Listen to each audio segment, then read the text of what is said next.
లక్ష్యం సమాజహితం నేను మీ ప్రవళిక. వరంగల్ రైతు సంఘర్షణ సభ తర్వాత కాంగ్రెస్లో జోష్ పెరిగింది. అలాగే నిన్న నాలాల ఓదెల్ కూడా టీఆర్ఎస్ నుంచి కాంగ్రెస్కి చేరారు. ఈ అంశాలపై మనతో విశ్లేషించడానికి ప్రస్తుతం మనతో మేడ్చల్ మల్కాజిగిరి డిస్ట్రిక్ట్ ప్రెసిడెంట్ నందికంటి శ్రీధర్ గారు ప్రస్తుతం మనతో ఉన్నారు. వారితో ముచ్చటిద్దాం. నమస్కారం సార్. నమస్తే అమ్మా. ఎలా ఉన్నారు సార్? ఫైన్ అమ్మా. చెప్పండి నందికంటి శ్రీధర్ గారు, కాంగ్రెస్లో గొడవలు సర్దుమణిగినట్లేనా? కాంగ్రెస్ పార్టీ అనేది ఎప్పుడు కూడా చాలా చరిత్ర గల పార్టీ. ఈరోజు గొడవలు అనేది కొత్తగా ఏం కాదు. ఇవి అంటే కాంగ్రెస్ పార్టీ చాలా పెద్ద పార్టీ, నేషనల్ పార్టీ. ఇవాళ మీరు బీజేపీలో కానివ్వండి, టీఆర్ఎస్లో కూడా, సరే టీఆర్ఎస్ అంటే ఒక రీజనల్ పార్టీ, బీజేపీలో కూడా ఉంటాయి. కానీ మా దగ్గర ఏంటంటే ఏదన్నా ఉంటే ఒక సమస్య పైన వారి అభిప్రాయాలు చెప్పెడతారు. మొన్న రాహుల్ గాంధీ గారు కూడా ఆ అభిప్రాయాలు ఏమన్నా చెప్పాలనుకుంటే మీరు వితిన్ పార్టీలో చెప్పాలని క్లారిటీగా చెప్పడం జరిగింది. సో ఇప్పుడు వాళ్ళ అభిప్రాయాలు ఏ ఉన్నా కూడా పిఎస్సి కమిటీలో కానివ్వండి, లేకుంటే మా ఇన్ఛార్జ్ మాణిక్ ఠాకూర్ గారికి ఎవరికైనా చెప్పొచ్చు, కానీ మీడియాలకు ఎక్కువద్దని క్లారిటీగా చెప్పడం జరిగింది.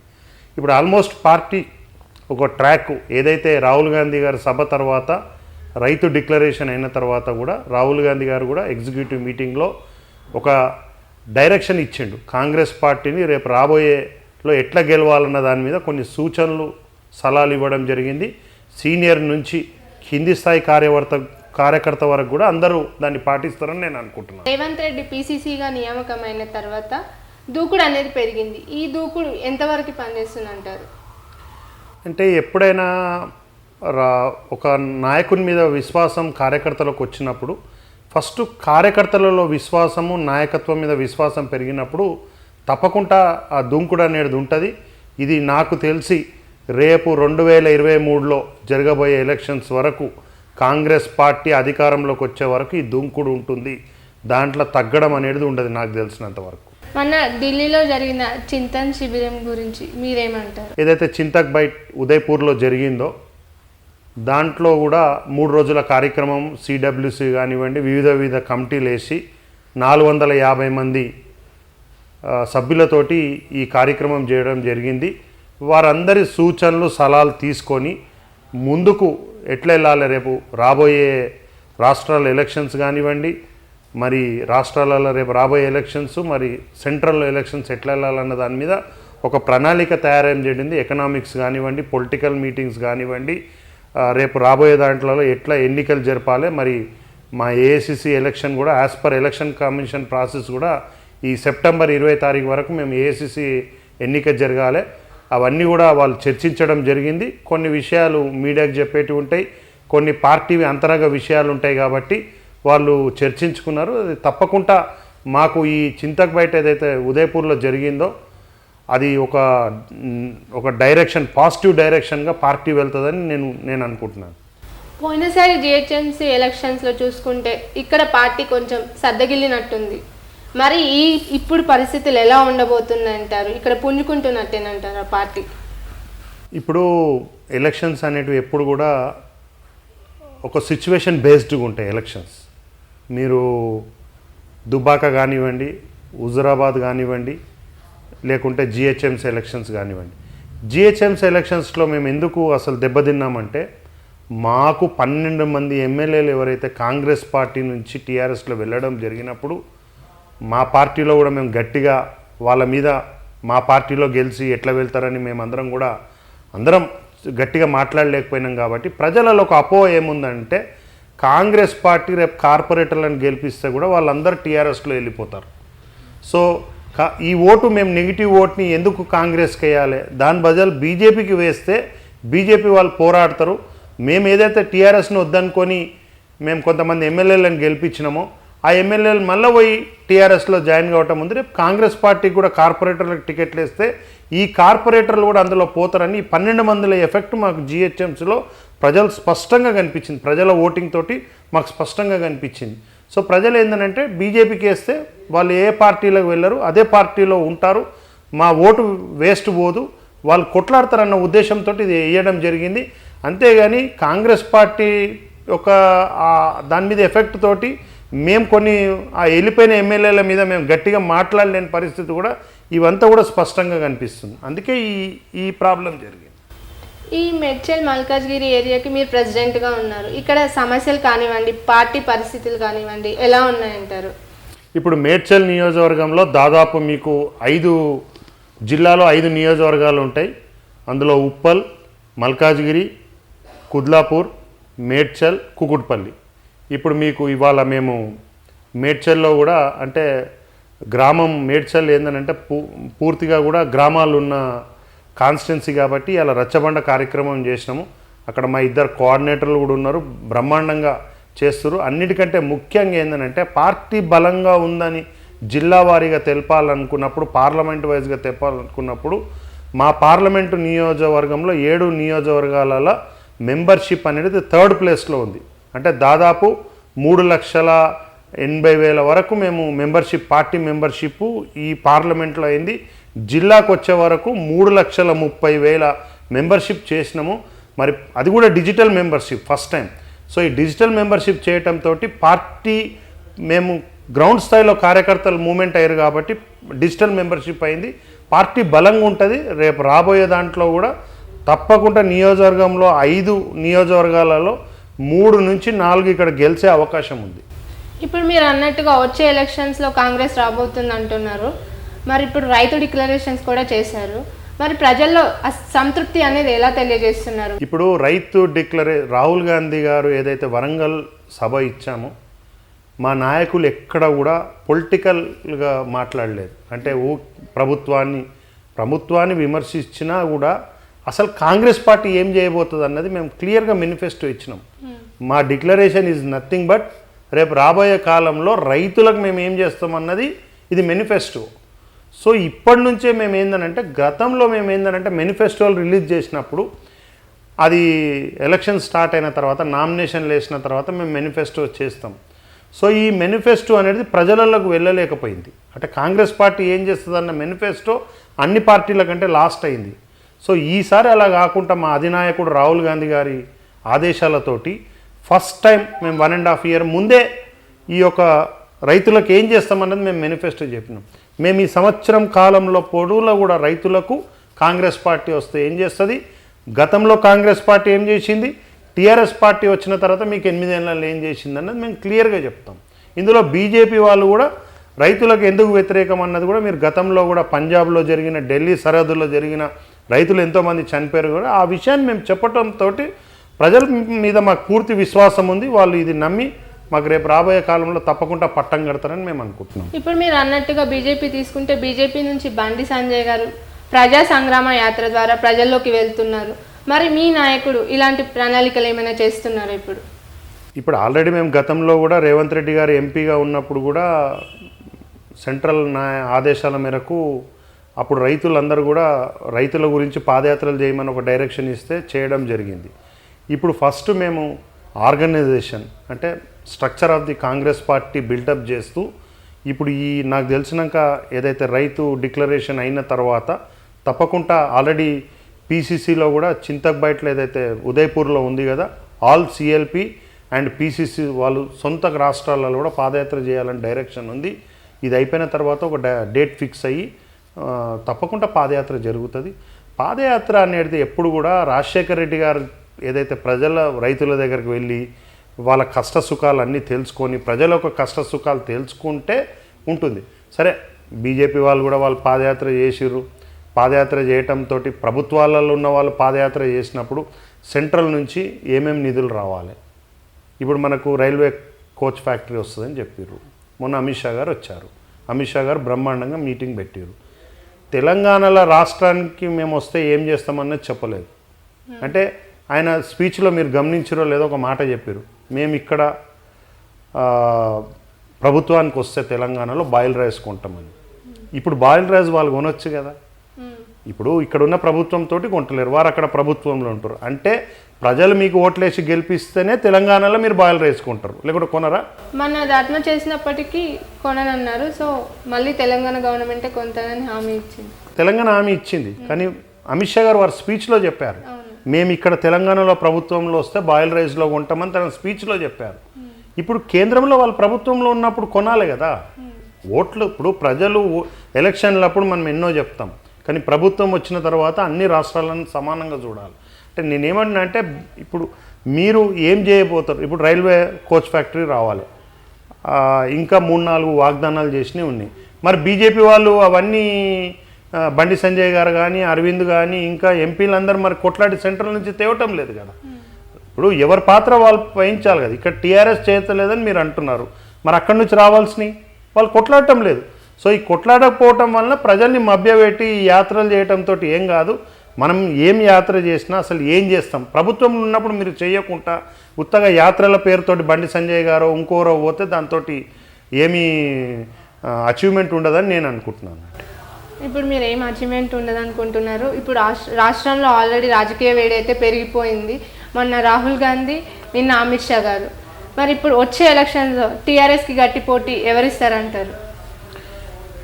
మీరు స్పష్టంగా ఒకటి అంటే నేను మళ్ళీ చెప్తున్నాను, మాకు మొత్తం రాష్ట్రంలో ఉన్న క్యాడర్ అంతా కూడా వరంగల్కు రావడం జరిగింది. అంటే రాహుల్ గాంధీ గారి రాకతోటి ఒక యునైటెడ్ కాంగ్రెస్ అయింది.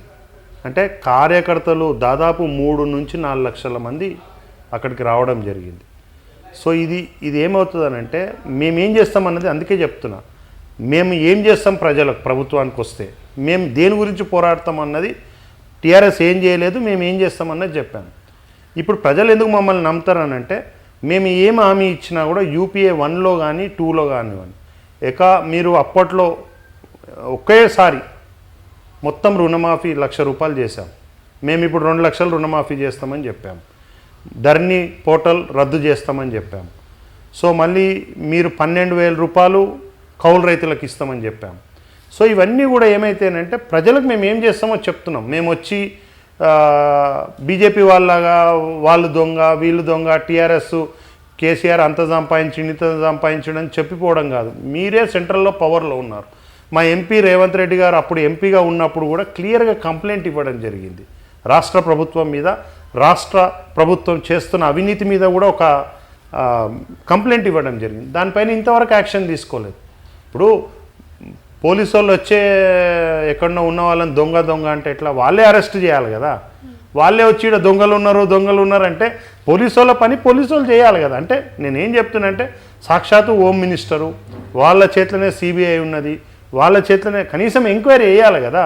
ఎంక్వైరీ చేసి నిజంగా టీఆర్ఎస్ ప్రభుత్వం తప్పు చేసిందా లేదా అన్నది చెప్పాలి. ఇవన్నీ చెప్పకుండా ప్రజల్ని రేపు ఎట్లాగో బీజేపీ ఆలోచన ఏముంటుందంటే ఎప్పుడు కూడా వస్తే మేము రావాలి, లేకపోతే రీజనల్ పార్టీ రావాలి, కాంగ్రెస్ మాత్రం రాకూడదు.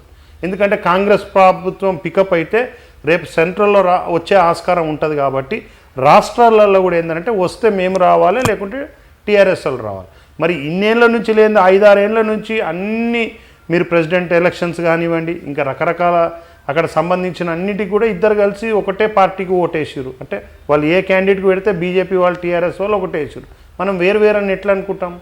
అది ఉత్తగా ఏంటంటే ఇక్కడ కొట్లాడుకొని కాంగ్రెస్ పార్టీని కార్నర్ చేయాలని వాళ్ళ ఉద్దేశం. ప్రజలు నాకు ఒక పూర్తి విశ్వాసం, మీరు రాజకీయ చరిత్ర కూడా చూసుకోండి, ఉమ్మడి ఆంధ్రప్రదేశ్లో అయినా తెలంగాణ అయినా కూడా ఎప్పుడు కూడా యాంటీ ఓట్ అంటే ప్రభుత్వానికి వ్యతిరేక ఓటు ఎప్పుడు 2 పార్టీలకు చీలది. ఎవరు కొట్లాడగలుగుతారని ప్రజలకు నమ్మకమైనప్పుడు ఒకటే పార్టీకి వేస్తారు. సో ఆ దిశగానే మేము పోరాటం చేస్తున్నాం. కాంగ్రెస్ పార్టీ పూర్తిగా ఆ దిశలనే చేస్తుంది కాబట్టి తప్పకుండా కాంగ్రెస్ పార్టీకి ఓటేస్తారు. ఇప్పుడు మీరు యాంటీ ఓట్స్ అంటున్నారు. ఇప్పుడు బీజేపీ పార్టీ అంటే మతతత్వ పార్టీ అని ఒక ముద్ర పడింది. దీని గురించి మీరేమంటారు? ఇప్పుడు వాళ్ళు ఏంటంటే ఎంతసేపు కూడా మత విద్వేషాలు సృష్టించి ఒక వర్గం ఓట్లు తీసుకోవాలన్న ఆలోచనలో ఉన్నారు. సో ఇంకో కోణం కూడా ఏంటంటే ఎంఐఎంని బీజేపీని 2 కోణాలుగా చూడలేము. ఇక్కడ వాళ్ళిద్దరు కూడా ఒకటే. ఎందుకంటే ఇప్పుడు ఇక్కడున్న అసద్ ఎవరైతే ఉన్నారో ఎంఐఎం పార్టీ వాళ్ళు అన్ని రాష్ట్రాలలో పోయి పెడతారు. మరి ఇక్కడ ఎందుకు లీల పెట్టలేదు లాస్ట్ టైం? ఇప్పుడు వాళ్ళ పార్టీ కూడా బలోపేతం చేయాలి కదా. సో వాళ్ళు క్లియర్గా ఏంటంటే ఇక్కడ వీళ్ళు వాళ్ళ మతం సంబంధించిన వాళ్ళని రెచ్చగొడతారు, వీళ్ళ మతం వాళ్ళని చెల్లగొట్టి ఎవరు మెజారిటీ విభాగం ఉంటే వాళ్ళు ఓట్లు బీజేపీ వాళ్ళు తీసుకొని పోవడము, దానికి ఇండైరెక్ట్గా ఎంఐఎం వాళ్ళు సపోర్ట్ చేయడం. ఎందుకంటే ఆ మైనార్టీ ఓట్స్ ఏవైతే ఉన్నాయో, సెక్యులర్ ఓట్స్ ఏవైతే ఉన్నాయో కాంగ్రెస్ పార్టీకి వస్తాయని వాళ్ళ భయంతో వాళ్ళని క్యాండిడేట్లను నిలబెట్టి ఆ ఒక్క ఓట్స్ వాళ్ళు చీల్చడం జరుగుతుంది. సో మనం ఏమంటున్నామంటే తెలంగాణ ప్రజలు సరే వేరే రాష్ట్రాల గురించి నాకు అంత తెలియదు కానీ తెలంగాణ ప్రజలను మాత్రం తప్పకుండా ఇది పౌరసత్వం అంటే కొద్దిగా అంటే చైతన్యం ఉన్న ప్రదేశం కాబట్టి తప్పకుండా ఇవన్నిట్లకు ఓరు. రేపు ఎలక్షన్స్లో బీజేపీ ఎంత మత విద్వేషాలు మతాలు రెచ్చగొట్టినా కూడా కాంగ్రెస్ పార్టీ పక్షాన్ని ఉంటారని నేను విశ్వసిస్తున్నాను. ఇప్పుడు రేవంత్ రెడ్డి గారికి కోమటిరెడ్డి బ్రదర్స్కి మధ్య సంధి కుదిరినట్టేనా? అయితే నేను ఏమంటున్నానంటే కాంగ్రెస్ పార్టీలో ఎప్పుడు కూడా అందరికీ డిఫరెంట్ ఒపీనియన్ ఉంటుంది. ఒపీనియన్ అనేది అందరికీ ఇప్పుడు మనం ఒక నలుగురం చర్చిస్తున్నాం అనుకోండి ఒక ఇష్యూ గురించి. సో నాకు ఒక ఒపీనియన్ రావచ్చు, వారికి ఒక ఒపీనియన్ వస్తుంది, వారికి ఒక ఒపీనియన్ వస్తుంది.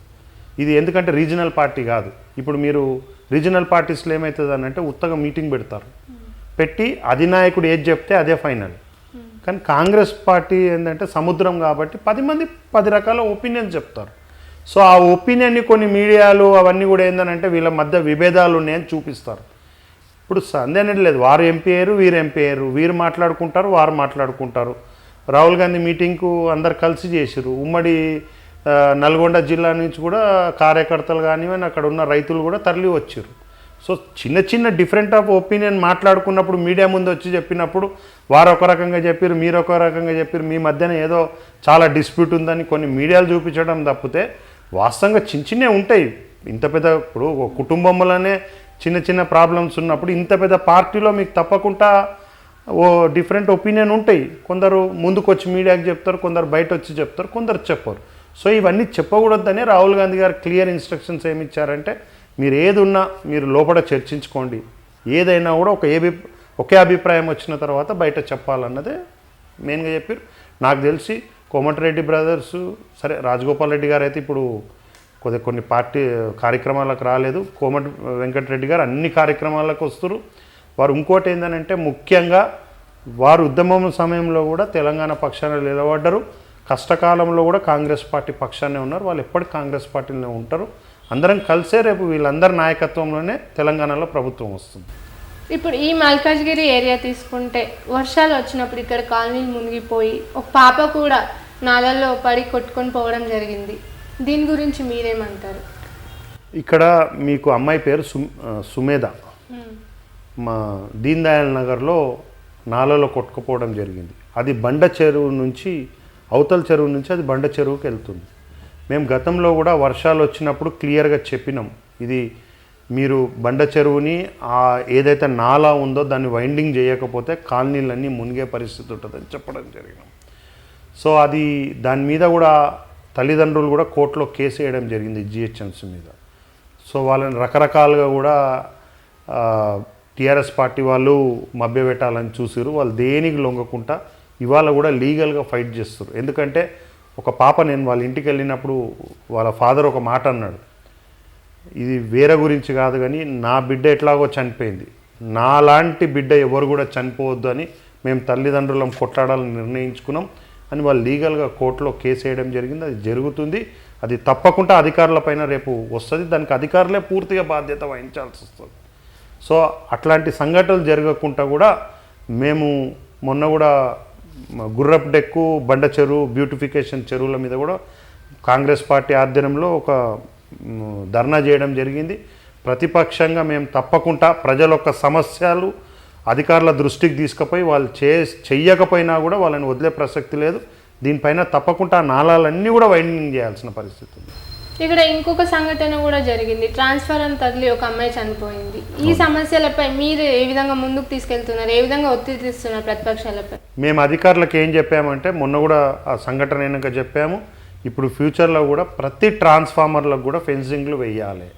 ఎందుకంటే అది పిల్లలు ఆడుకుంటూ కానీ పెద్దవాళ్ళు కూడా అక్కడ వెళ్ళినప్పుడు ఏ షార్ట్ సర్క్యూట్ అయినా కరెంట్ ఇదైనా కూడా వాళ్ళకి తగులుతుంటుంది. కాబట్టి అధికారులు అందరూ కూడా మేము గతంలో నేను కౌన్సిలర్గా ఉన్నప్పుడు కార్పొరేటర్గా ఉన్నప్పుడు కూడా మేము ఎన్ని ట్రాన్స్ఫార్మర్లు ఉన్నాయి దానికి నిధులు కేటాయించి ఆ కంపౌండ్ వాల్ ఏదైతే ఫెన్సింగ్ కంపౌండ్ వాల్ ఉంటుందో అది వేయాలి కంపల్సరీ. సో అట్లాంటి సంఘటనలు పురోహితం కాకుండా ఉంటుంది. మరి దీనిపైన ప్రభుత్వం కూడా పూర్తిగా బాధ్యత వహించాలి. ముఖ్యంగా ఇక్కడ ప్రాబ్లం ఎక్కడొచ్చిందనంటే అన్ని రాష్ట్ర ప్రభుత్వాలు జిహెచ్ఎంసీకి నిధులు కేటాయిస్తాయి. ప్రభుత్వము తన వంతు వాటా జిహెచ్ఎంసీకి నిధులు కేటాయించాలి. కానీ ఇక్కడి నుంచి కూడా ముఖ్యమంత్రి గారు అప్పుడు ఆర్టీసీ చాలా నష్టాలలో ఉందని ఒక 300 నుంచి 500 కోట్లు తీసుకొని వెళ్ళారు. సో ఇక్కడ ప్రాబ్లం ఏమైపోయిందంటే జిహెచ్ఎంసీ నిధులు రాష్ట్ర ప్రభుత్వం రావాల్సిన నిధులు కానివ్వండి, ఈరోజు హెల్త్ డిపార్ట్మెంట్ కట్టాల్సిన ఇది కానివ్వండి, బకాయిలు ఏవైతే ఉంటాయో అవన్నీ కూడా జిహెచ్ఎంసీకి రావటం లేదు. మొన్న అధికారులు కూడా చెప్పడం జరిగింది. సో ఈ నిధులు వస్తే జిహెచ్ఎంసీలో కూడా ఎప్పుడు నిధులు ఉంటే వర్కులు అయ్యే అవకాశం ఉంటుంది. మనం జిహెచ్ఎంసీ అధికారులను కానీ దీనికి సంబంధించిన అధికారులను ఎవరిని అడిగినా కూడా సార్ మా దగ్గర ఫండ్ లేదంటే, అరే ఏమయ్యా మరి మీరు బడ్జెట్ ఇంత చూపిస్తున్నారంటే, సార్ మీరు కూడా కౌన్సిలర్గా పనిచేసారు, మీకు అన్నీ తెలుసు, కార్పొరేటర్ కూడా మీరు ఎమ్మెల్యేకి పోటీ చేసారు, పైనుంచి నిధులు వస్తే మేము పని చేస్తాం, కానీ ఏం చేస్తాం సార్, ఇది బయట చెప్పుకోలేని పరిస్థితి, బయట చెప్తే మా ఉద్యోగాలు పోతాయి, ఇక్కడనేమో మేము ప్రజలకు సమస్య చెప్పలేకపోతున్నాం, వారికి మీలాంటి నాయకులు ఎవరైనా ప్రతిపక్షం వాళ్ళు అడిగితే కూడా చేస్తామంటున్నాం, కానీ మనసాక్షి కూడా ఇక్కడ కూర్చొని మేము పనిచేసే పరిస్థితి లేదని అధికారులు క్లియర్గా చెప్తున్నారు. సో అందుకే నేనేమంటున్నా అంటే ఈ ట్రాన్స్ఫార్మర్లు అన్నీ కూడా ఫెన్సింగ్ వేయటంతో మీకు సేఫ్ సెక్యూర్గా ఉంటాయని నా ఆలోచన. ఇప్పుడు మీరు మల్కాజ్గిరి ఓపెన్ కేటగిరీలో పోటీ చేస్తే గెలిచే అవకాశాలు ఉన్నాయంటారా? మల్కాజ్గిరిలో ఓపెన్ కేటగిరీలో అందరు పోటీ చేశారు. మీకు గతంలో కూడా అల్వాల్ ప్రాంతం వచ్చి ఖైరతాబాద్లో ఉంటుండే, మల్కాజ్గిరి ప్రాంతం వచ్చి కంట్రోన్మెంట్లో ఉంటుండే. 2009లో బైఫికేషన్ అయిన తర్వాత మల్కాజ్గిరిగా ఏర్పడ్డది. తప్పకుండా అంటే ఇక్కడ అన్ని కమ్యూనిటీ వాళ్ళు ఉన్నారు, బీసీలు ఎస్సీలు కూడా ఎక్కువ ఉన్నారు ఇక్కడ. సో నాకు తెలిసి కులాల వారి కంటే వర్గాల వారి కంటే కూడా మల్కాజ్గిరి ప్రజలు ఎప్పుడు కూడా వాళ్ళ గురించి పోరాట నాయకుని ఎన్నుకుంటారని నాకు పూర్తి విశ్వాసం ఉంది. అందుకే నేను ఇక్కడ మల్కాజ్గిరిలో నిలబడుతున్నాను. నేను కౌన్సిలర్గా అయినా అల్వాలనే పోటీ చేశాను, కోఆప్షన్ జిహెచ్ఎంసీ మెంబర్ అయినా ఇక్కడి నుంచే అయినాను, తర్వాత 14లో కూడా చేశాను. సరే 18లో కొద్దిగా అలయన్స్లో ఈ సీటు టీజేఎస్కి వెళ్ళడం జరిగింది. తప్పకుండా మల్కాజ్గిరి ప్రజలు ఎప్పుడు కూడా నేను చెప్పినట్టుగా ఎవరైతే వాళ్ళ యొక్క సమస్యల గురించి పోరాడతారన్న వాళ్ళకి విశ్వాసం కలుగుతుందో, వాళ్ళు ఏ కమ్యూనిటీ అని చూడకుండా, ఓసీయా బీసీయా ఎస్సీయా ఏం చూడకుండా వారిని గెలిపిస్తారు తప్పకుండా. ఇది ఎందుకంటే నేను మల్కాజ్గిరిలో చైతన్యవంత ఓటర్లు ఉంటారు కాబట్టి నా పూర్తి విశ్వాసం. ఇప్పుడు మీరు ఒక సామాన్య కార్యకర్త స్థాయి నుంచి ఎన్నోసార్లు ఎమ్మెల్యేగా కంటెస్ట్ చేశారు, ఆ స్థాయికి ఎదిగారు. అసలు ఈ రాజకీయ జర్నీ అనేది ఎలా మొదలైంది? మీ రాజకీయ గురువు ఎవరు? నా రాజకీయ గురువు మాత్రం స్వర్గీయ శ్రీ పి జనార్దన్ రెడ్డి గారు. ఇది ఖైరతాబాద్ కాన్స్టిట్యున్సీలో వస్తుండే. నేను ఒక బూత్ ఏజెంట్గా పనిచేసినాను, ఒక యూత్ కాంగ్రెస్ ప్రెసిడెంట్గా పనిచేసినాను, ఒక బీసీ సెల్లో జనరల్ సెక్రటరీగా పనిచేశాను, డిస్టిక్ కాంగ్రెస్లో పనిచేశాను. 2000లో కూడా వారే నాకు టికెట్ ఇవ్వడం జరిగింది. నేను ఈ వార్డు నెంబర్ 6 నుంచి గెలవడం జరిగింది. తర్వాత నేను 2009లో కూడా టికెట్ ప్రయత్నం చేశాను, వారు అప్పటికి చనిపోయినారు 2008లో. సో ఈ కొత్త కాన్స్టిట్యున్సీ కావటం వలన కొద్దిగా నాకు టికెట్ రాలేకపోయింది. నాకు అప్పటికి ఏజ్ కూడా తక్కువ ఉండే, యూత్ కాంగ్రెస్లో ఉండే కాబట్టి యూత్ కాంగ్రెస్ కోటాలో ఇవ్వలేము, ఇది పెద్దవాళ్ళకే ఇవ్వాలని అధిష్టానం నిర్ణయం జరిగింది. అదే స్ఫూర్తితోటి 2014లో సిట్టింగ్ ఎమ్మెల్యే ఉన్నా కూడా నన్ను కాంగ్రెస్ పార్టీ పిలిచి నాకు టికెట్ ఇవ్వడం జరిగింది. సరే 2014లో ఏంటంటే అప్పటికే తెలంగాణ ఇస్తే కొద్దిగా ఇక్కడున్న తెలంగాణ సెటిలర్స్ టీఆర్ఎస్కి ఓట్లు వేయడము, తర్వాత సీమాంధ్రులేమో తెలంగాణ ఇచ్చిందన్న కోపంతో టీడీపీ బీజేపీ అలయన్స్కి ఓట్లు వేయడం. అయినా నాకు మంచి ఓట్లు వచ్చినాయి, నాకు పూర్తి విశ్వాసం ఉంది. తప్పకుండా ఇంకా నేను ఎన్నో జిల్లా అధ్యక్షుని కూడా నన్ను గుర్తించి జిల్లా అధ్యక్షుని కూడా ఇవ్వడం జరిగింది. పార్టీ ఏ పొజిషన్ ఇచ్చినా ఏ పదవి ఇచ్చినా కూడా మనము ఆ పదవికి న్యాయం చేసే విధంగా పనిచేసుకుంటూ పోతే సరే కొందరికి అవకాశాలు జంది రావచ్చు రాజకీయంగా, కొందరు రాజకీయాలలో నాకంటే కూడా సీనియర్లు ఎంతో కష్టపడ్డ వాళ్ళు జిల్లా అధ్యక్షులు కూడా కాలేదు. నేను చిన్న వయసులోనే కౌన్సిలర్ అయినాను, చిన్న వయసులోనే ఎమ్మెల్యే టికెట్ వచ్చింది. సో 18లో టికెట్ రాకపోయినా నేను కాంగ్రెస్ పార్టీని అంటిపెట్టుకొని ఉన్నాను. అలయన్స్లో వస్తే కూడా అలయన్స్కు చేయడం జరిగింది. తప్పకుండా నాకు పూర్తి విశ్వాసం ఉన్నది. ఈసారి తప్పకుండా ప్రజలు కాంగ్రెస్ అధిష్టానం కూడా టికెట్ నాకు ఇస్తుందని, ప్రజలు కూడా నన్ను ఆశీర్వదిస్తారని నేను అనుకుంటున్నాను. అంటే మీరు చాలా చిన్న ఏజ్లోనే రాజకీయాల్లోకి వచ్చారు. అసలు ఆ రాజకీయాల్లోకి రావాలని ఎందుకు అనుకున్నారు? అంటే మీ ఫ్యామిలీలో ఎవరైనా రాజకీయాల్లో ఉన్నారా? అంటే మా మేనమామ గారు గౌరీశంకర్ అని, వాళ్ళు కంట్రోన్మెంట్ బోర్డు మెంబరు, వైస్ చైర్మన్ కూడా పనిచేశారు. వాళ్ళ ఫ్యామిలీ కూడా ఇప్పటికీ రాజకీయాలనే ఉన్నారు. సో వారికి నేను పనిచేసేవాడిని వయసులో చిన్న ఉన్నప్పటి నుంచి కూడా. నా ఇంటర్మీడియట్ అయిపోయిన తర్వాత కూడా వారి ఎలక్షన్స్లో నేను తిరగడం జరిగింది. సో నేను 2000లో ఏందనంటే అసలు కాంగ్రెస్ పార్టీ గురించి ఎవరినైనా క్యాండిడేట్ని నిలబెడితే వాళ్ళకి సపోర్ట్ చేద్దాము, నేను బిజినెస్లో ఉంటే కాబట్టి మా నాన్నగారు నేను చిన్నగా ఉన్నప్పుడే చనిపోవడం జరిగింది. నేను 9th క్లాస్లో ఉన్నప్పుడే మా నాన్నగారు చనిపోవడం జరిగింది. సో రాజకీయాలలో ఇంట్రెస్ట్ ఉన్నా కూడా ఫ్యామిలీ ఉన్న నేను మా బ్రదరు నాకంటే పెద్దవాళ్ళు, మేము ముగ్గురం బ్రదర్సు. సో మా బ్రదరు నేను ఇద్దరం కూడా ఫ్యామిలీని నడపాల పరిస్థితి ఉండే కాబట్టి రాజకీయాలలో కొద్ది సేవ చేద్దాం, ఇంట్రెస్ట్ ఉన్నా కూడా మనతో అయినా సేవ చేయాలని పార్టీలో కొనసాగేవాడిని, కార్యకర్తగా బూత్ ఏజెంట్గా అన్నీ చేసినాను. సో 2000 ఏంటంటే పీజీఆర్ గారు పిలిచి లేదు ఈ డివిజన్లో నువ్వే నిలబడాలి, నువ్వైతేనే గెలుస్తావని ఖచ్చితంగా తను చెప్పి ఫస్ట్ బీఫామ్ నాకే ఇవ్వడం జరిగింది అర్వాల్ మున్సిపాలిటీలో. సో అప్పటి నుంచి కూడా నాకు మొదటి నుంచి కూడా నేను మా నాన్నగారి పేరు మీద నందికంటి శ్రావణ్ కుమార్ అని ఒక ఫౌండేషన్ తెరవడం జరిగింది.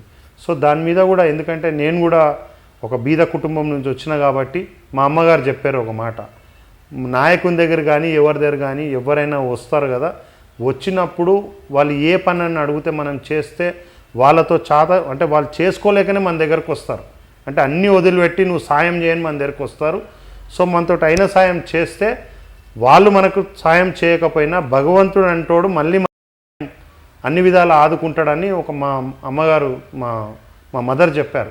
సో నేను అదే స్ఫూర్తితోటి ఫౌండేషన్ ద్వారా కానీ నాతో అయింది, ఇప్పటి కూడా నాతో ఏ సాయం అయినా కూడా నేను చేస్తాను. అంటే ఈ సాయం చేయటంతో సాయం చేసిన వాళ్ళు వచ్చి మనకేదో చేస్తారని కాదు, భగవంతుడు అంటోడు తప్పకుండా మనం చేసిన సాయానికి అంత డబ్బులు ఇస్తాడన్న నేను పూర్తిగా నమ్ముతాను. ఇప్పుడు మీరు చెప్పినట్టుగా ఎంతోమందికి పేదవాళ్ళకి సహాయం చేస్తూ ప్రజల గుండెలో చెరగని ముద్ర వేసుకుంటూ వెళ్తున్నారు. నెక్స్ట్ ఎమ్మెల్యే రేస్లో కూడా మీ నేమ్ బాగా వినిపిస్తుంది. మీకు అవకాశం ఇస్తే ఈ మల్కాజ్గిరిని ఏ విధంగా రూపుదిద్దుతారు? ఇప్పుడు ఈ సేవా కార్యక్రమంలో కూడా నేను హాస్పిటళ్ళ ద్వారా, లయన్స్ క్లబ్ ద్వారా కానివ్వండి అన్ని కార్యక్రమాలు చేశాను. నా ఆశయం ఏంటంటే మల్కాజ్గిరి కాన్స్టిట్యున్సీ అంటే పెద్దగా కమర్షియల్ కాన్స్టిట్యున్సీ కాదు, ఇది అంతా మిడిల్ క్లాస్ ఎంప్లాయీలు ఉంటారు. సో అంటే రైల్వేస్లో కానివ్వండి, ఫ్యాక్టరీస్లో పనిచేసే వాళ్ళు కష్టార్జితంతో వాళ్ళ పిల్లల్ని చదివించి ఇది వస్తారు. ఇక్కడ గతంలో కూడా ఏందనంటే మంచి ఒక డిగ్రీ కాలేజ్ తీసుకురావాలని, ఇక్కడ డిగ్రీ కాలేజ్ లేదు మల్కాజ్గిరిలో. మీకు ఓన్లీ ఏదైతే ఇంటర్మీడియట్లోనే ఈవినింగ్ డిగ్రీ కాలేజ్ జరుగుతుంది. సో అల్వాల్ ప్రాంతంలో, మల్కాజ్గిరి ప్రాంతంలో రెండిట్లో సర్కిల్లో కూడా 2 డిగ్రీ కాలేజీలు పెట్టాలి. ఎందుకంటే మనం ఏది చేసినా కూడా విద్య, వైద్యం ఈ 2 చాలా ప్రజలకు అవసరం. సో ఇక్కడ కూడా అల్వాల్లో కూడా మంచి మొన్న హాస్పిటల్స్లో మరి ఎప్పుడు ప్రభుత్వం అయితే ఇనాగ్రేషన్ చేసింది కానీ అది కడతారా లేదన్నది నమ్మకం అయితే లేదు. తప్పకుండా ఒక మంచి హాస్పిటల్స్ బిల్డ్ చేసి ప్రజలందరికీ కూడా మంచి వైద్యం, విద్య అందియాలి. సో ఈ మల్కాజ్గిరి ప్రాంతం ఎప్పుడు కూడా ఈ చిన్న వరదలు వచ్చినప్పుడు కూడా ఎప్పుడైనా ఇబ్బంది ఏర్పట్టు ఉంటుంది. మూడోది ఏంటంటే మల్కాజ్గిరిలో మొత్తం 5 చెరువులు ఉంటాయి కాన్స్టిట్యున్సీలో. ఈ 5 చెరువులను కూడా మంచి శుద్ధీకరణ చేయాలి. ఎందుకంటే డ్రైనేజ్ వాటర్ అనేది కూడా దాంట్లోనే కలుపుతున్నారు ఇప్పుడు.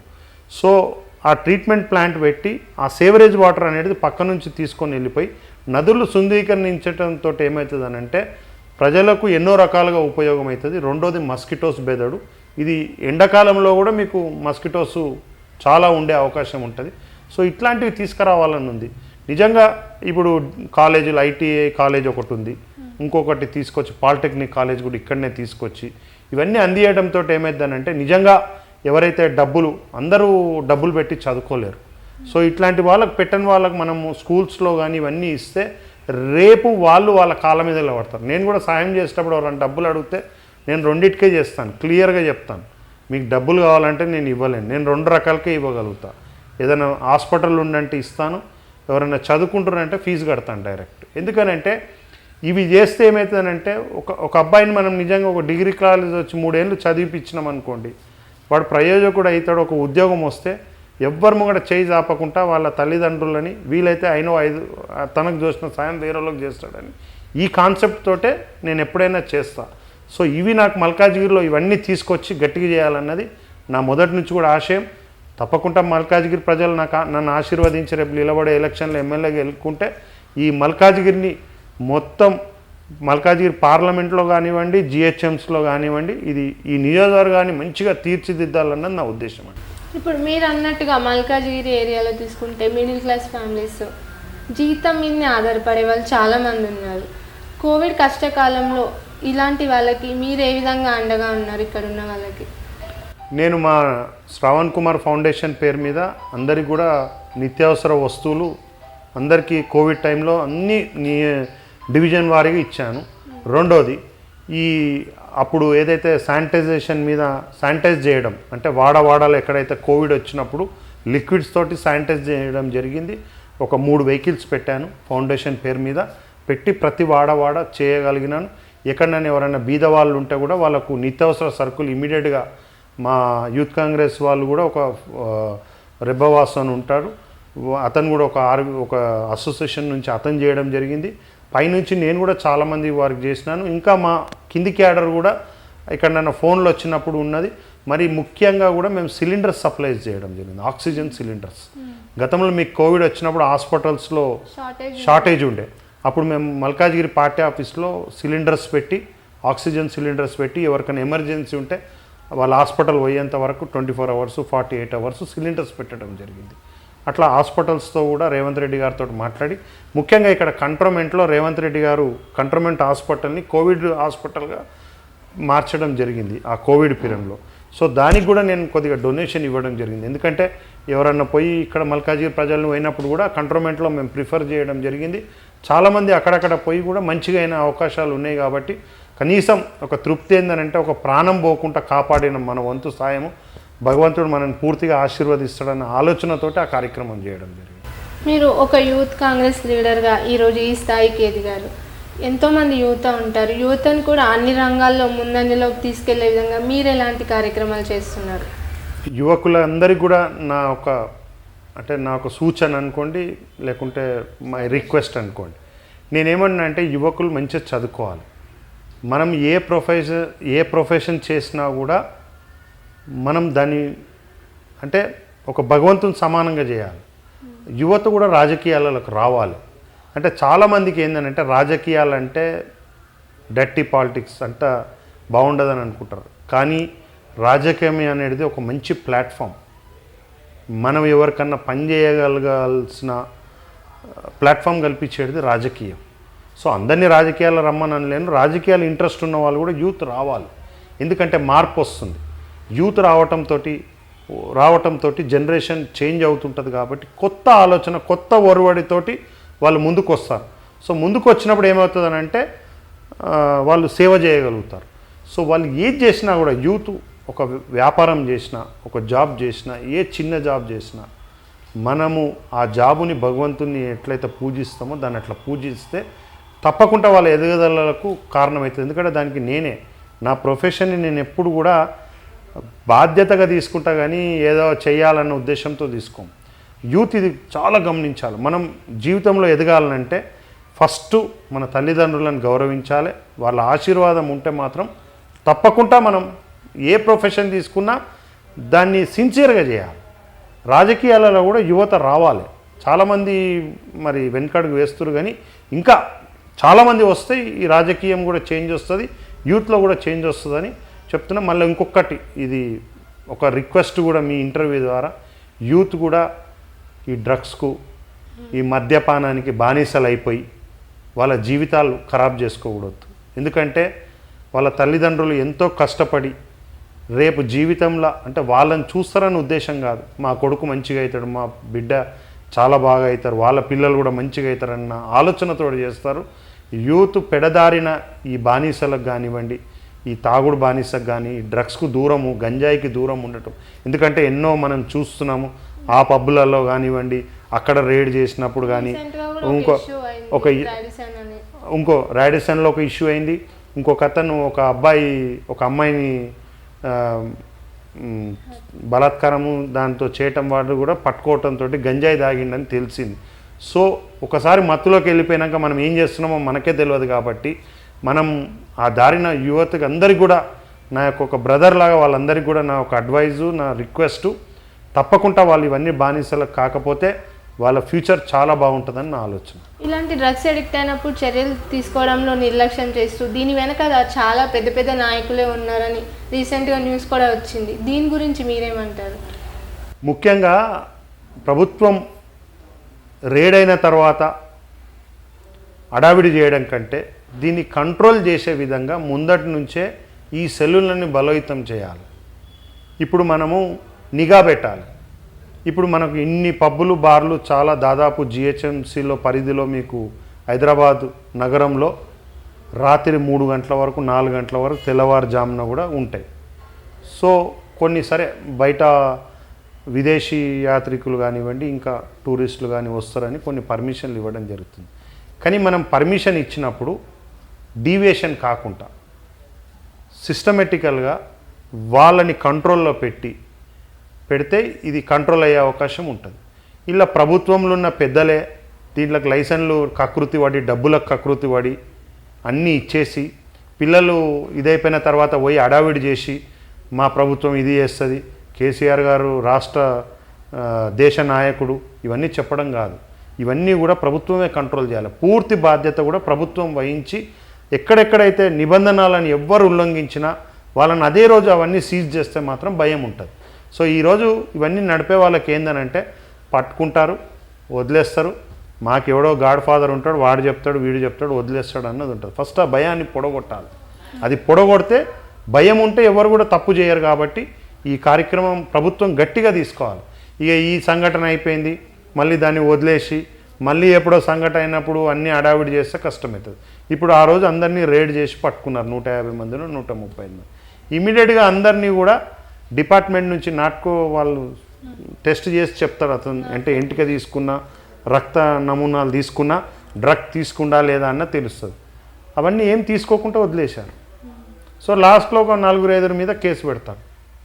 సో ఇప్పుడు రాడిసన్ హోటల్లో ఒక్క రోజులో డ్రగ్స్ జరగటం లేదు కదండి. ఇది 3-4 ఏళ్ళ నుంచి జరుగుతూనే అక్కడ జరుగుతుంది. వాళ్ళకు ఒక మెసేజ్ వస్తుందంట, ఆ మెసేజ్ వచ్చిన వాళ్ళకే ఎంట్రీ ఇస్తారు. సో ఇవన్నీ ప్రభుత్వం నిఘా పెట్టాలి. So it is part. ఇది ప్రభుత్వము నిర్లక్ష్యంతో ఇది జరుగుతుందని నేను గట్టిగా చెప్తున్నాను. ఇప్పుడు మీరు ఒక సామాన్య కుటుంబం నుంచి వచ్చి ఎన్నో కష్టాలను అధిగమిస్తూ ఈరోజు ఈ స్థాయికి చేరారు. మరి మీ కుటుంబ సహకారం అనేది మీకు ఎలా ఉంది? మా నాన్నగారు చెప్పాను కదండి, చిన్నతనంలో నేను 9th ఉన్నప్పుడు చనిపోయాడు. సో మేము 3 బ్రదర్సు. మేము ఈ యొక్క ఈవెంట్స్ అండ్ మాది మొదట్లో అంతా పూల వ్యాపారం, events, marriages, events, function halls మా బిజినెస్ అది. సో నేను మా బ్రదర్ ఇద్దరం కూడా చేశాము. నన్ను రాజకీయాలలో ఈరోజు ఒక బీసీ బడుగు బలహీన వర్గాల దానికైనా కూడా అంటే ఈ స్థాయికి వచ్చిన అంటే పూర్తిగా నా వెంబడున్న కార్యకర్తలే అనుకోండి, పూర్తి నా ఫ్యామిలీ సహాయ సహకారాలు కూడా ఇందులో చాలా ఉన్నాయి. నేను చెప్పాను కదా, మా మదర్ క్లియర్గా ఆ రోజు కూడా చెప్పారు, మనతో ఎంత సేవ అయితే అంత సేవ చేయాలి. మన ఇంటి ముంగడ నిలబడ్డ వాళ్ళు నాకు ఈ సాయం కావాలని కోరినప్పుడు తిరిగి పంపించకూడదు. నీతోటి ఏమైతే అది చెయ్యి, లేదా నువ్వు ఏ దిశగా చేయగలుగుతామో వాళ్ళకి సలహా సూచనని ఇవ్వండి. ఈ ప్రభుత్వానికి నేను చెప్తాను ఇక్కడ ఈ పని అవుతుంది, అక్కడ వెళ్ళండి అన్న చెప్పండి అని చెప్పారు. మా 3 బ్రదర్సు వారు సహాయ సహకారాలతోటే నేను ఈ రాజకీయంగా ఎదిగిన. రేపు కూడా వాళ్ళు ఈరోజు కూడా నేను ఓడిపోయిన దినం కూడా ఒకటే మాట అన్నారు, నేను ఓడిపోయి బాధలు ఉంటే కూడా ఓటమి రేపటికి గెలుపుకు నీకు తొలిమెట్టు అవుతుంది, నువ్వు గట్టిగా పోరాడు, ఇవాళ కాకపోతే రేపు అవుతావు, కానీ ఈ రాజకీయాలు వదలొద్దు, నీ సేవ నుంచి ప్రజలెంబడినే తిరగాలని చెప్పడం జరిగింది. వారి సహాయ సహకారాలతో వారి సహాయ సహకారాలు లేకపోతే నేను ఈ స్థాయికి ఎదిగేవానే కాదు. ఇప్పుడు మనం చూసుకుంటే అధికారంలో ఉండి కూడా మొన్న ఈటెల రాజేందర్ గారు, నిన్న నాలాల ఓదెల్ గారు టీఆర్ఎస్ నుంచి కాంగ్రెస్కు చేరారు. దీని గురించి మీరేమంటారు? ఓదెల గారు పార్టీ ఓదెల గారు మారారు అంటే ఇప్పుడు టీఆర్ఎస్ నేనేమన్నానంటే ఎప్పుడైతే రాహుల్ గాంధీ గారి నాయకత్వంలో రేవంత్ రెడ్డి గారి నాయకత్వంలో ఏదైతే డిక్లరేషన్ చేశారో రైతుల పక్షాన చాలామంది దీనిపైన ఆలోచన చేస్తున్నారు. మీకు అంటే అనాలిసిస్టులు ఉంటారు కదా, పత్రికల్లో చేసేవాళ్ళు కానివ్వండి, రాజకీయాలలో ఉన్నా కానీ వివిధ పార్టీల్లో ఉన్న వాళ్ళు కూడా నాతో మాట్లాడుతుంటారు. వేరే పార్టీలో ఉన్నా కూడా విశ్లేషకులైనా కూడా వేరే పార్టీలు ఉన్న వాళ్ళు కూడా వాళ్ళు మాట్లాడుతున్నారు. ఇక టీఆర్ఎస్ ఓదేల గారు ఏంటంటే టీఆర్ఎస్ ప్రభుత్వం ఈ రైతులకి ఇక ఏం చేసే పరిస్థితి లేదు, ఉద్యమకారులను కూడా వెనుకకు నెట్టేసింది. ఎవరైతే కేసీఆర్కు కేటీఆర్కు నచ్చుతుందో వాళ్ళనికే ఈ పదవులు వచ్చే అవకాశం ఉంటుంది. మొదటి నుంచి ఉద్యమంలో ఉన్న వాళ్ళందరికీ కూడా ఎవరిని సహించరు. రెండోది ఎవరైనా ఎదుగుదలకు ఎదిగినా కూడా వాళ్ళు అస్సలు సహించరు అన్నది వాళ్ళకి క్లారిటీ వచ్చింది. ఇప్పుడు మీరు అన్నట్టుగా మన రాజ్యసభ సీట్లు కూడా వేరే ముగ్గురికి ఇచ్చారు అంటే ఉద్యమకారులను ఎవరిని చూడలేదు మనం అందులో. దీని గురించి ఏమంటారు? ఇప్పుడు ఫస్ట్ ముగ్గురికి ఇచ్చిన దాంట్లో ఉద్యమకారులు ఎవరు లేరు. మీరు ముగ్గురికి ఇచ్చిన వాళ్ళు రవి గారు గ్రైనేట్ ఏదో చేస్తారు, ఇంకో ఎట్రో డ్రగ్స్, మొన్ననే ఏదో ఎట్రో డ్రగ్స్ది మరి పేపర్లలో న్యూస్లలో కూడా చూశాను, వాళ్ళ డబ్బులన్నీ పట్టుకున్నారు, సీజ్ అయింది, ఇన్కమ్ ట్యాక్స్ వాళ్ళు వస్తాయని. నేనైతే తెలియదు కానీ నేను పేపర్ న్యూస్ చూశాను. సో ధనికులకు బాగా డబ్బున్న వాళ్ళకే టీఆర్ఎస్ ప్రభుత్వం ఈసారి క్లియర్గా ఇచ్చింది. మరి ఇంతమంది ఉద్యమకారులు ఉన్నారు, వాళ్ళకి ఇవ్వచ్చు కదా అందులో ఒకటి రెండు. సో టీఆర్ఎస్ పార్టీ ఏంటంటే ఉద్యమకారులను పెట్టుకొని పవర్కి వచ్చారు. సో పవర్కి వచ్చినాక మళ్ళీ ఆ ఉద్యమకారులను తొక్కేసి వాళ్ళకి సంబంధించిన వాళ్ళని ఈ ఒక వర్గానికి సంబంధించిన వాళ్ళందరినీ కూడా ఎంకరేజ్ చేస్తూ మొత్తం ఉద్యమకారులను అంతా కూడా కిందికి తొక్కే ఉన్నది. రేపు రాబోయే కాలంలో కూడా చాలామంది టీఆర్ఎస్లో బీజేపీ నుంచి కూడా కాంగ్రెస్ పార్టీలో 3-4 నెలల్లో జాయిన్ కాబోతున్నారు. అసలు మీరు ఈ కాంగ్రెస్ మా అధినాయకుడు రేవంత్ రెడ్డి గారి ఆలోచన విధానము చాలా స్పష్టంగా ఉన్నది, ప్రజలకు వెళ్ళాలని చాలామంది నాయకులు కూడా ఆకర్షితం కాంగ్రెస్ పార్టీ. ముఖ్యంగా కూడా ప్రజలు కానీ ఉద్యమకారులలో కూడా ఒక ఆలోచన వచ్చింది. సరే ఇవన్నీ ఎంత కేసీఆర్ కొట్లాడినా, జయశంకర్ గారు అప్పుడు జానారెడ్డి జేఏసీ అందరు కలుస్తూనే వచ్చింది ఒక కేసీఆర్ కొడతారు. కానీ ఉద్యమకారులు చనిపోతురు, 1400 మంది చనిపోయారని సోనియా గాంధీ గారు ఆ తల్లి ఏదైతే తెలంగాణ ఇచ్చిందో ఒక్కసారన్నా మేమంతా ఉద్యమకారులం కూడా మేమంతా ఒక్కతాటికి చేరి ఈసారి కాంగ్రెస్ పార్టీకి ప్రజలలో చెప్పాలి. ప్రజలు కూడా చాలామంది ఏంటంటే ఒక అవకాశం, ఎందుకంటే మన తెలంగాణలో సాంప్రదాయం ఏముంటుందంటే ఒక పూట ఎవరన్నా మనం ఇంటికి వెళ్తే భోజనం పెడితే కూడా మర్చిపోం. సో ఆ తల్లి సోనియా గాంధీ తెలంగాణ ఇచ్చింది కాబట్టి చాలామందికి కూడా ఏంటంటే ఒక్కసారి సోనియా గాంధీకి ఓటేసి రుణం తీర్చుకోవాలని ఈ ఆలోచన అనేది మొదలైంది. సో కాబట్టి అది రేవంత్ రెడ్డి గారి యొక్క ప్రజలకు చెప్పడంలో, రాహుల్ గాంధీ గారి సభ ద్వారా కానీ మా నాయకుడు రాహుల్ గాంధీ గారితో చెప్పించడం, రాహుల్ గాంధీ గారు చెప్పడంతో ప్రజలలో చెప్పే వాళ్ళ ఆలోచన కరెక్ట్గా రీచ్ అయితే, మేము గతంలో కూడా తెలంగాణ ఇచ్చినాం కానీ మేము అప్పుడు చెప్పుకోలేకపోయినాం. తెలంగాణ ఇచ్చినా మేము ప్రజలలో పోయి సోనియా గాంధీ గారు ఇచ్చిరని చెప్పలేదు మా నాయకులు. సో ఇప్పుడు మా నాయకులు కాంగ్రెస్ పార్టీ అంతా కూడా సోనియా గాంధీ గారు తెలంగాణ ఇచ్చారు, ఒక్క అవకాశం ఆ తల్లి రుణం తీర్చుకుందాం, కాంగ్రెస్ పార్టీకి ఓటేయమని చెప్తున్నారు. కాబట్టి తప్పకుండా ఇది ముందుకెళ్తుందని నేను అనుకుంటున్నాను. మీరు ఇక్కడ మల్కాజ్గిరిలో నిరంతరం ప్రజల్లో ఉంటూ గతంలో కూడా ఇంటింటికి వెళ్ళి పాదయాత్ర చేశారు, మీకు ఒక అవగాహన కూడా ఉంది అసలు ఈ మల్కాజ్గిరిలో ఎలాంటి సమస్యలు ఉన్నాయని. అసలు ఈ మల్కాజ్గిరిలో ఉన్న ఇష్యూస్ ఏంటి, ఎలా ఉంటే బాగుంటుందంటే? నేను 2000లో కౌన్సిలర్గా ఉన్నప్పుడు కూడా నా వార్డు చేశాను, కోఆప్షన్ మెంబర్ ఉన్నప్పుడు కూడా మల్కాజ్గిరి తిరగడం జరిగింది. సో మొన్న కూడా 2018లో కూడా ఇంటింటికి నందికంటి కాంగ్రెస్ పార్టీ అని ఒక నిదానంతో ప్రజల దగ్గరికి పాదయాత్ర చేసి ఒక బుక్ పెట్టుకొని అందరినీ కలిసి ఈ ఏరియాలో ఉన్న సమస్యలు ఏందని. ఇప్పుడు కూడా నా దగ్గరికి ఎవరన్నా వచ్చినా కూడా ఒక రిజిస్టర్ పెట్టేసి మా వాళ్ళు ఏ సమస్య మీద వచ్చారు ఏమొచ్చారు. సో ఈ ఇమీడియట్గా మేము అధికారులకు ఫోన్ చేసి ఇక్కడ సమస్య ఉందని చెప్తాం. సరే ప్రభుత్వంలో ఉంటాము, ప్రతిపక్షంలో ఉంటాం, అది కాదు. సో మనం ప్రజలు వచ్చినప్పుడు ఆ కాన్సెప్ట్ని వాళ్ళు ఆ పనిని తీసుకుపోయి అధికారులను చేయమంటాం. అధికారులు చేయకపోతే కూడా ధర్నా చేసైనా వాళ్ళ దగ్గరికి వెళ్ళి ఎందుకు చేయవని ప్రశ్నించి ఆ పని చేయిస్తాం. నాకు మల్కాజ్గిరి కాన్స్టిట్యున్సీ పట్ల పూర్తి అవగాహన ఉంది సమస్యలపైన. మీకు చెప్పినట్టుగా ఈ చెరువులు కానివ్వండి, నానల్ కానివ్వండి, డిగ్రీ కాలేజీలు కానివ్వండి, ఎడ్యుకేషన్ ఇన్స్టిట్యూషన్స్ కానివ్వండి, గవర్నమెంట్ నుంచి రావాల్సింది. సో ఇంకా ముఖ్యంగా ఏంటంటే పార్కులు ఏవైతే ఉన్నాయో ఇక్కడ ఒక ఇండోర్ స్టేడియం కూడా తేవాలని నా ఆలోచన ఎప్పటి నుంచో ఉందండి. ఎందుకంటే మనం ఎంతోమంది పిల్లలు కాలేజీలలో పోయినా చదువుకునే వాళ్ళు కూడా స్ట్రెస్లో వస్తారు కాబట్టి సో ఒక చిన్న ఇండోర్ స్టేడియం చేస్తే ఇక్కడ పిల్లలు ఆడుకొని మంచి ఎదుగుదలకు అవకాశం ఉంటుంది. కాబట్టి ఇది చేయాలన్న నా కాన్సెప్టు. ఇంకా చాలా సమస్యలు ఉన్నాయి నాకు తెలుసు, ఎందుకంటే నేను దాదాపు 2000 నుంచి ఇప్పుడు 22లో ఉన్నాను. అంటే 22 ఇయర్స్ నాకు నియోజకవర్గం తప్పితే ఇంకేం లేదు. సరే, రాజకీయాలలో మనకు అవకాశాలు కలిసి వస్తాయి, కలిసి రావు, దాన్ని మనం చెప్పలేం. కానీ తప్పకుండా ప్రజల ఒక సమస్యల ప్రజల మధ్యలో ఎప్పుడు ఉంటే కూడా ఇవాళ కాకపోయినా ప్రజలు మనం రేపైనా ఆశీర్వదిస్తారని నేను నమ్ముతున్నా. నేను ఎప్పుడు కూడా నేనేమైతాను ఏం గానో నాకు తెలియదు, కానీ నేను ఈ నియోజకవర్గానికి నేనున్నంత కాలం ఈ నియోజకవర్గానికి నాతో అయిన సాయం అంటే వాళ్ళ పక్షాన పోరాడడానికి కానివ్వండి, నా యొక్క సాయం నేను తప్పకుండా చేస్తాను. ప్రజలు ఎప్పుడు అవకాశం ఇచ్చినా కూడా నేను రేపు ఎమ్మెల్యేగా ఆశీర్వదిస్తే ప్రజల ఆశీర్వాదంతో అవుతుంది. రేపు మా అధిష్టానం కూడా ఆశీర్వదించి నాకు టికెట్ ఇచ్చి నేను ప్రజలలోకి గెలిపిస్తే చేస్తాను. నేను ఎక్కడున్నా కూడా ప్రజలకు సేవ చేయడమే నా లక్ష్యం. Thank you sir. Thank you. విలువైన సమయాన్ని మాకు అందించినందుకు. Thank you. చూసారు కదండి, ఇది ఇవాళ వీడియో. మరో గెస్ట్తో మళ్ళీ కలుద్దాం. చూస్తూనే ఉండండి V3 న్యూస్.